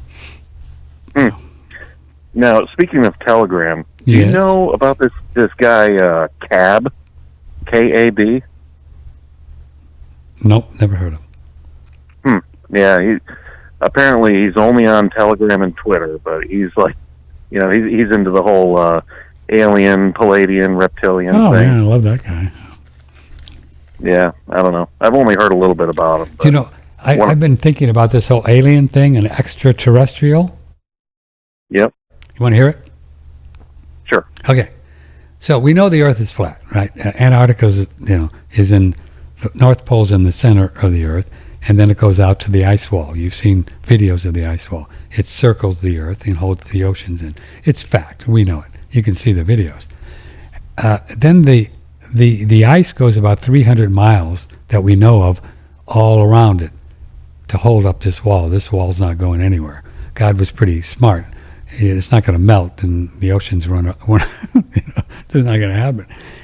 Well, Admiral Byrd went down there in the 60s and started to try to explore to figure out what was going on down there because he knew something was up. And I saw a video that he was on a Face the Nation kind of show in the 60s talking about there's a lot of land over there, right? There's a lot of land on the other side everywhere, and we don't know how far it goes. And that's extraterrestrial, extra Earth. Yeah. I think that's where these dudes live, these people with flying saucers and this technology. I think they're out there on an infinite plane, Earth. It could go out 1,000, it could go out 20,000 miles. We have no idea because in 65, every country got together and did a treaty and made it illegal, impossible, unpassable to fly over that ice to see what's there. Every country today. Yeah, I found it interesting how your guest there, Max Egan, was talking about how when he flew from Australia to Los Angeles, he had to go to Singapore first. Because it's a flat Earth. That's why. Yeah. Come on. I mean, can you imagine that flight? You can just look at the flights, and you can see the flight schedule. You can see the flight path. Just one thing that heliocentric people don't want to look at because they just don't want to believe, right? They're just not going to believe it. And you can see where on a globe model, there's no way you would do this. You just wouldn't. You go to the nearest point, right? And all flights are on a flat Earth model, right? And you know what's cool is they've even proved it because they've had this is so cool. There's a whole book written about it. They've even proven it because they've had emergencies in flight, right? And these people were going to die, so they had to get to the nearest airport, right? So they went to the nearest airport, and that airport was in a straight line and had nothing to do with the globe, which proves that it wasn't on the globe. Does that make sense? They go down, and which proves that they're on a flat plane because the nearest airport is right in between where you're going from Australia to wherever. Does it make sense? In a way, yeah. Do you understand? So in other words, if we are on a globe model where they went down in an emergency to the nearest airport would not be the city they went down to. It'd be completely different in another hemisphere. It just would be. Yeah, I've heard of those things. It's true, and they've documented them because you can see flights, and these cases are documented of where it happened and where the plane went down. So it's just proof. That one thing is proof. One thing. Why would a pilot, fly 1,000 miles out of his way to go to the airport to save this person, which is the way it would look if you're on a globe model? Wouldn't do it. He went down to the nearest airport, which was in between the 2 points on a flat model. That's what he did. Yeah. Yeah. Pretty cool. Yeah. Anyway, so I think that's where all the aliens are outside this extra. And I think all the boys, the globalists, because they're the ones that put this treaty together, who knows what they've got out there? Yeah. Natural resources. I don't know. Who knows? Who knows? There was a famous call in to Coast to Coast Radio back in the day that actually got put on an album from my favorite band, and it was a a guy calling in saying he was running across the country because he's a former employee of Area 51, and he was saying that what we think of as aliens are actually extra-dimensional beings. Possible. Yeah, they could be on another reality. Many people conjecture that they're really in an astral plane, and they're able to manifest themselves at will, and that's why some people see them and some people don't. That's a very possible as well. Lots of possibilities. But they're there. Yeah. They exist. And what are you going to do? Oh, I'm not going to do anything about that. I know. It's just fun to think about. Yeah. Okay, kid, we're going to move on. And thanks for calling. Really enjoyed talking to you. You brought some good stuff. All right, thanks. Okay, bro. Bye-bye. Bye. OneRadioNetwork.com. Yeah, come on. And what's cool about the whole UN treaty, and you check it out. By the way, you want to just look at something fun? Look at the. I mean, it's so obvious. It's like, duh. Look at the emblem of the United Nations. Check that out. It is the flat Earth map that everybody, the Gleason's map that everybody believes is the way it is. We don't know for sure, but everybody kind of believes what the immovable Earth plane is, and it's the emblem of the United Nations. And I think it is the UN. Well, UN, but I think it is some other things too. By the way, not long after Admiral Byrd went down there and went on nationwide TV and said, there's something else out there, we need to check it out, is that's when they formed NASA. The National Aeronautics Space Administration, which in my opinion is just a alien, not alien, but I don't want to call them elite, but it may be parasitical, globalist, money laundering operation, $30 billion. Is that true? Is that their budget? No. Is it million or billion? Lynn, would you Google what's the budget for NASA, please? Lynn, who takes notes in Nebraska. Would you do that for me? Thanks. They had this huge budget, and all they put out is computer models of everything. All this new telescope is all computer models. Hubble was all computer models. They don't do satellites. They do balloons. It's just all made up. Space station is not in space because they fake the floating thing. You've seen the videos. They fake it. They got caught. But, it's just all made up. So whatever amount of money they get, I think it's a drug smuggling or money laundering operation for the parasites, and they just steal this money. I mean, how else do politicians go into office and come out with $40 million? I mean, did you see Liz Cheney, what she went into office with and what she came out with? They just buy them and they give them money. They're prostitutes. Did I say that? God, I don't know. I didn't say that. Well, it's just a word. When you do things for money that you know you shouldn't do, maybe. So I guess it's not terrible. It is what it is, right? I don't want Liz Cheney karma. This is from Scott. Georgia Guidestones could have been an inside job. Very true. No investigation and construction crew was there, I believe, the next day to clean it up. Come on. Oh, so they just cleaned it up right away, just much like they did the Twin Towers, huh? Oh, so maybe so many people were beginning to,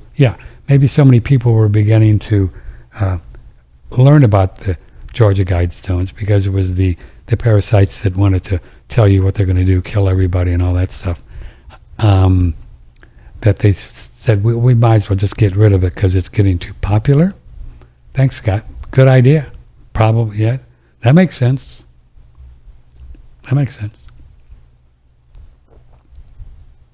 This is from John. Hi, Patrick. I'm starting a carnivore after being a vegetarian for years. Whoa, John. Enjoying the energy and brain alertness. Do you currently fast at all? Do OHAD. What? When do you eat? What meals do you consume alcohol at all? Thanks. Oh, thanks. Good questions. What's OHAD, John? Do you currently fast at all? Do OHAD. I don't know what that is, but I can answer the other ones. So, John, you're going right from vegetarian to carnivore? Whoa. You're going to have some fun. How long have you been? When you tell me about OHAD, how long has it been since you just went carny after being a veg? I just went cold turkey too, which is what Italian Scorpios do, right? We just no vegetables, meat. So this is what I do right now. It's just doing, not that what I do is important, but what I just do is meat, butter, eggs, lots of eggs. I'm eating more and more eggs. Fat.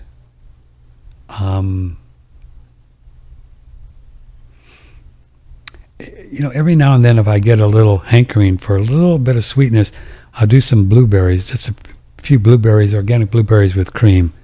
And that's about all the fruit that I do. And I don't even do that regularly. And then I do bone broth, some bone broth, and that's it. And I put a lot of butter on the meat, do pork, buffalo, beef, get that beef, and most of it from Slankers in our store. Good company. Good company. And, let me show you this. See? I kind of knew you were going to email, so I brought this up. I need to bring it back down to the fridge. Check this out. Can you see? It's just fat. I bought a pound of it at the farmer's market. It's just grass-fed, grass-finished beef fat. Fat. This is like gold, baby. So what I do is when I just sear the meat in a cast iron with ghee or tallow. Just sear it, and I eat it pretty much raw. I mean, it's like bloody inside, which is the way I like the taste of that. And then I'll take a bunch of this fat, just slice it up and cook that as the meat is cooking. It doesn't cook very long, the meat, a couple minutes, 3 minutes, that's about it. And then the fat cooks up real quick. And it's really quite tasty, and then I eat the fat too. So the fat is really important if you're eating muscle meats, not just do the muscle meat, right? The fat is what goes to the brain. You make the ketones. You have all the energy. So I just eat when I'm hungry, John. I don't go by any schedule whatsoever. Just when I'm hungry. So sometimes it's 3 hours or 5 hours, sometimes 12 hours. Just depends on what energy I'm dispensing or how much I ate. So I do that. It's really easy. Just eat when you're hungry. If I get hungry in the middle of the night, last night it was about 3 o'clock in the morning. I was reading and writing some notes for a screenplay, and I had a whole bunch of salami. I was hungry and I just ate salami. Just eat when you're hungry. It doesn't matter. Boom. Oh, I'm doing goat's milk too. Goat's milk, raw goat's milk. Just eat when you're hungry, and eat whatever kind of whatever really kind of feels good to you, and it could just be a mental thing. If you get a sweet tooth or a carb thing and you eat it, and if it's just a mental thing and it's all a mental thing, but it could be and then if you don't like it, then don't eat it anymore. So just go trial and success. Try that. Well, that was interesting. I don't know if I want to do that anymore. It's just you relationship with the food, you with the food and God, and just kind of listen and have fun with it. and you don't have to do it a certain way, and you don't have to eat a certain amount. Just eat until you're full, and then quit, and eat again when you get hungry. This is what animals do. I mean, this is what we're more than animals because we know that we know, but this is what they do. Doodle, my girl here, Golden Doodle, she just eats when she's hungry, and 2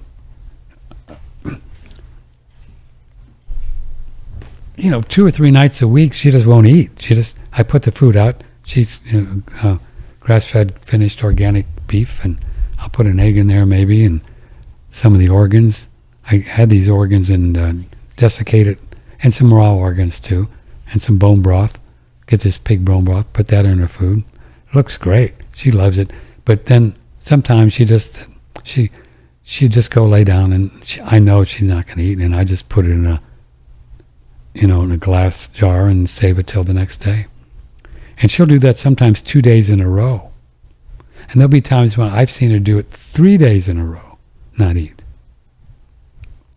They know what they need, and we should too. We do know if we listen. We know. This breakfast, lunch, and dinner thing was all made up. I mean, if you want to eat that, it's fine. But I tell you what, you keep eating carbs, keep eating vegetables, keep eating starches, and you got to poop a lot. Because it comes back out. It's all fiber, and it just comes back out. So I don't even know why we eat it if it keeps coming back out. So then that's why people say you got to poop 2, 3, 4 times a day. Well, yeah, if you eat all that stuff, you do. But I don't do that now. I just don't. And it's never felt quieter down there. I just poop when it gets ready to come out. With this carnivore thing, I've skipped a whole day with not pooping. If I would have done that with carbs, not poop for a day, you feel like, because you're bloated and you feel constipated, and you're like, man, you got to take something, aloe or something to poop. But not when you carnivore.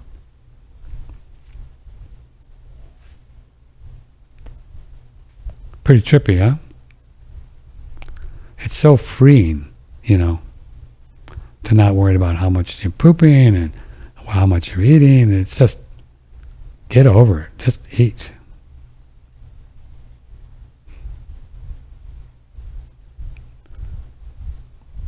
Let's see.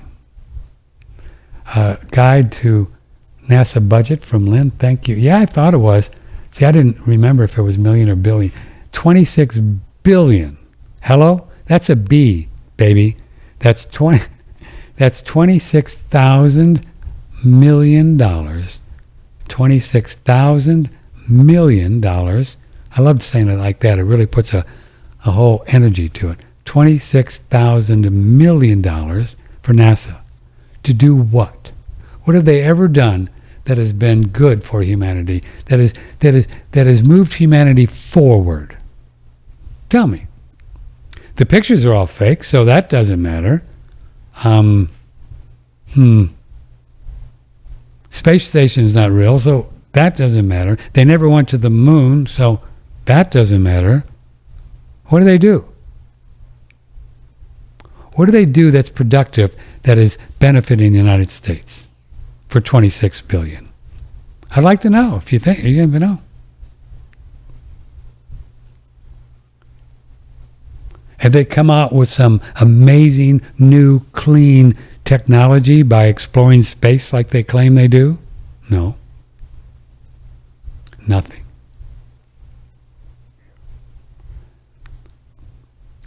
They're just stealing our money. That's all they're doing.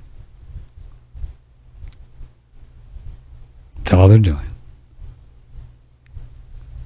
This whole new telescope thing, what's the name of it? It's all computer models. There's no pictures there. I see people post stuff on Facebook.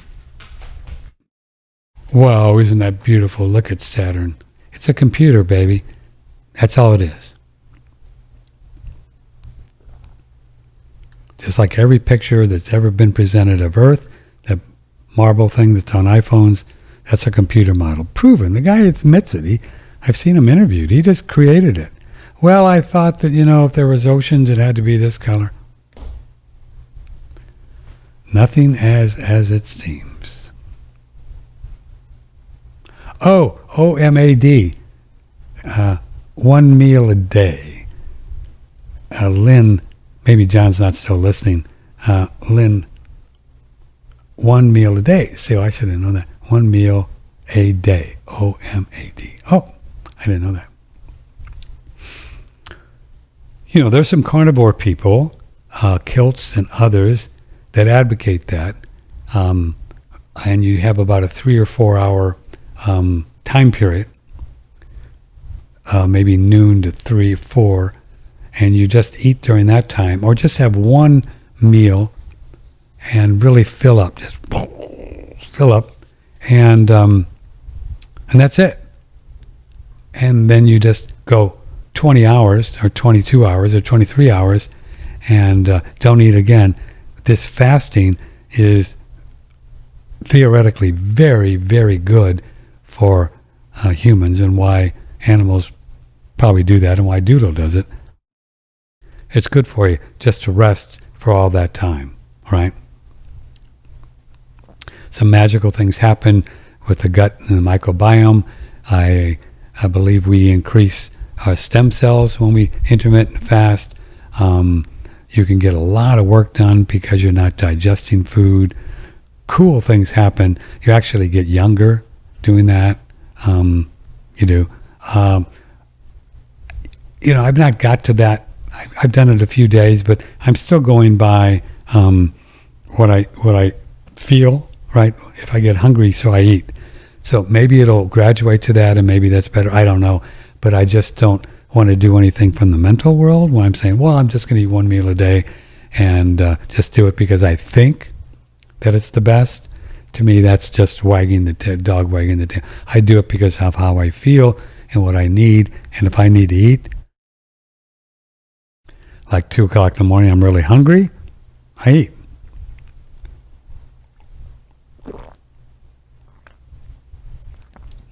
Also, I'm doing a lot more weights and exercise and stuff like that. So maybe I just need more nutrition. But I generally don't eat anything for breakfast. Just don't need it. And then start eating, after the show, maybe I'll do a steak and butter and stuff. And then oftentimes I'll have something at night too, not as much, but sometimes nothing. Like last night, I just had a whole bunch of oysters.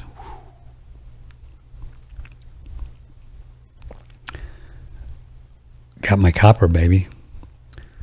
We have an H-E-B in Dripping Springs where you can get these real fresh, already shucked oysters in a container from the Gulf, and they probably have a date on them. You get them; they come in twice a week, and boy, they're fun. Man, something good going on with oysters.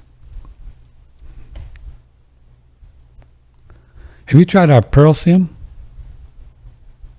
One of my fave products. It comes in a powder and also in capsules, and you brush your teeth with it, and you can take it internally. And yep, I think it's the coolest thing ever for the teeth.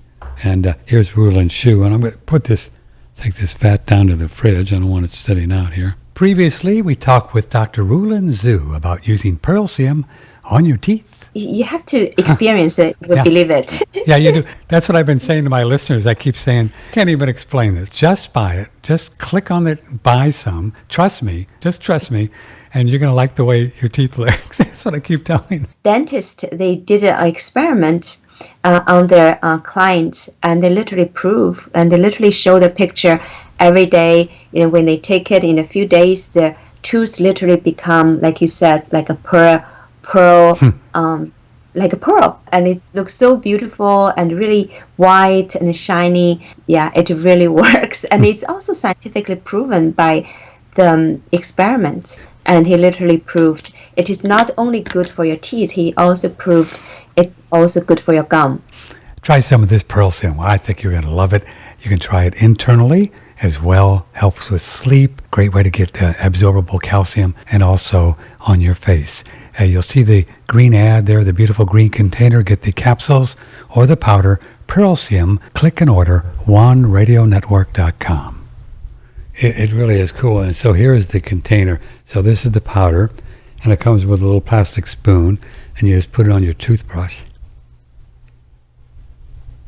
It's just really nice for the teeth. And then the capsules are here, and then it's the same product, and it's got a lot of calcium, but it's got other minerals.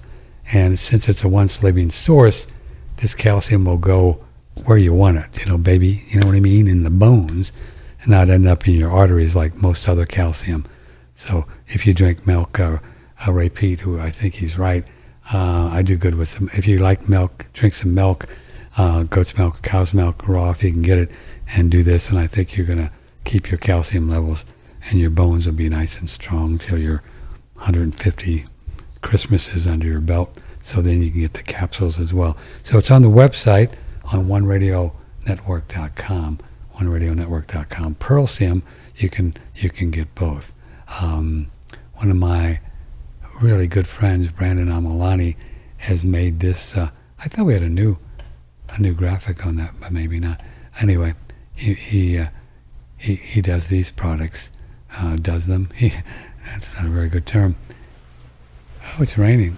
God love you, rain angels. Can you hear it? Check it out. Previously, we were talking with Brandon about the Blue Shield EMF device, and he says it goes out 90 yards in all directions. It's an omnidirectional field that, if you think about a huge sphere that's expanding, that's essentially what the waveform pattern looks like. Oh, that's cool. So it's putting frequencies into the body, and then how does that work in relation to electromagnetic field that's coming in the walls and the windows through a cell phone tower down the street? Yeah, so the cell repeaters and Wi-Fi and all this electromagnetic radiation in the environment, people mistakenly think that this is somehow going to act like a shield and block the radiation and make it not appear on any kind of tri-field meter or any measuring device. And that's simply not the case. It's more of an energy medicine, so to speak, where it's stimulating the bodies at the cellular level to create a cellular response to make all the individual cells much stronger and more able to adapt to the EMF stressors. So that's number one on the physical or the somatic level, where the body is experiencing a decrease in stress from electromagnetic fields. If you're interested, you can click on the Blue Shield ad on the front page of One Radio Network. Use promo code OneRadio, or also contact Brandon through his website there when you click, and he'll give you more information. Front page, Blue Shield EMF protection device on oneradionetwork.com.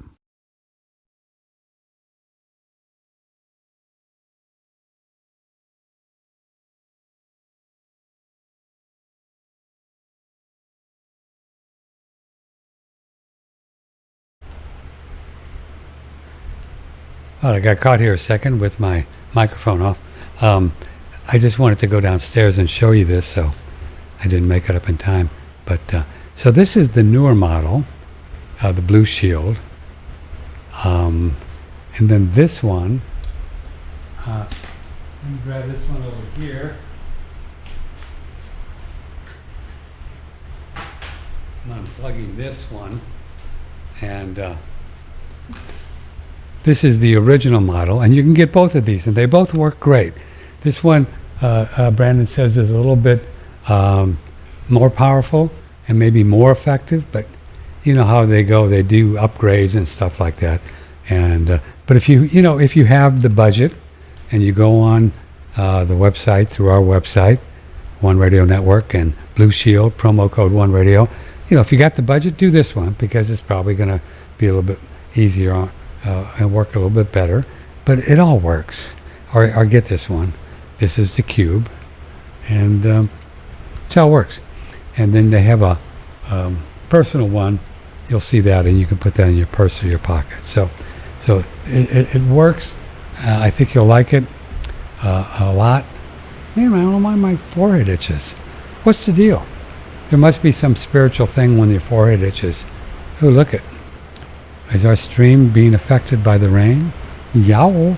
Well, if it is, just hang in there and something will happen. Could be.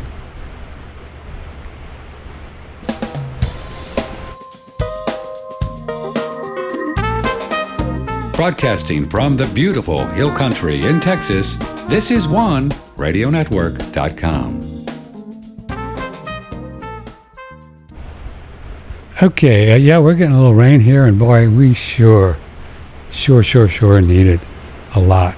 And so, I don't care what it does to the stream. Let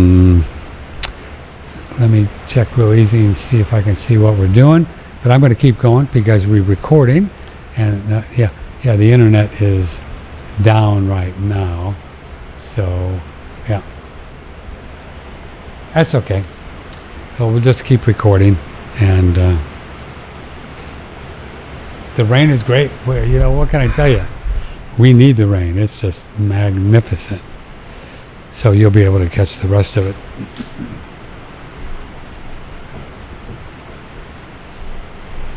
Oh, so grateful. So grateful for the rain. Let's see. What did I want to mention? Oh, I wanted to mention that on the carnivore thing, I have access to some really nice organ meats. And I had beef heart the other day, and boy, that was really good. I'm going to have some more for lunch today. So if you can get the organ meats, I think they're really worth having. Really worth having. We're broadcasting live here at about 12:15. Our internet just went out about 5 minutes ago because the rains came, which we've been kind of praying for a long time. So I'm not at all concerned about, as much as I don't like the internet feed to be interrupted, I'm in, baby. Just keep on coming. We'll take all you got. We'll just take all you got. So I guess what we could do, since I really like the participation and the calls and everything, I think we'll just wrap it up for today. Can you hear the thunder? I think it's going to continue a lot, and it might be difficult for you to hear. Probably would make sense, as long as we're not streaming live, to just call it a day for now. We've been 2 hours. That's enough for one. And move on. And just end it. And we'll stream it, this back up once we get back up. So, I love you. Thank you. I will see you. I can't look at the schedule because I don't have the internet. Let's see. No. So I don't really remember who we have next week. But so thank you for your support. If you're watching this during the weekend, October 19th, 20th, 21st, thanks for watching. Join us on Monday it would be the 19th, 20th, 21st, and we'll have a good show for you. Not sure who it's going to be. Oh, no, Jennifer Daniels, right? The fourth Monday? Yeah, Jennifer Daniels. Okay, I love you. See you. Bye. Thank you.